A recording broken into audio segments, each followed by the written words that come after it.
Yaxshimsizlar aziz ko'rman do'stlar. Biz bugun jigar formasida yarash usulini birlikda o'rganib o'taylik. Oldi bilan qizil laza, ko'k laza, bosh piyoz, samsaq, sinjang, jigar qatorliqlarni film ko'rsatilgan usulda to'g'rab tayyor qilib olamiz.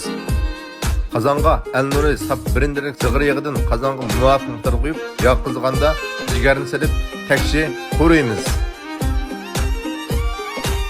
Arkadan azroq tuz, hajo, lapiza, sinjang, bosh piyoz, samsaq qatorliqlarni silib, takshi qurib olamiz. Jigarni qozonga chaplashib qolmasligi uchun takshi aralashtirib, to'xtamay quruymiz. Arkadan ko'k qizillarni silib, bir necha qatim aralashtirib o'tgandan keyin taqsiga olib iste'mol qilsak bo'ladi. O'rganib oldingizmi? Siz uyingizda sinab ko'ring. Bizni qo'llagan do'stlar, yurak berishni unutmanglar. İşletken al-nuri yağlarini baş betdagi malarisiga esib qo'ydim.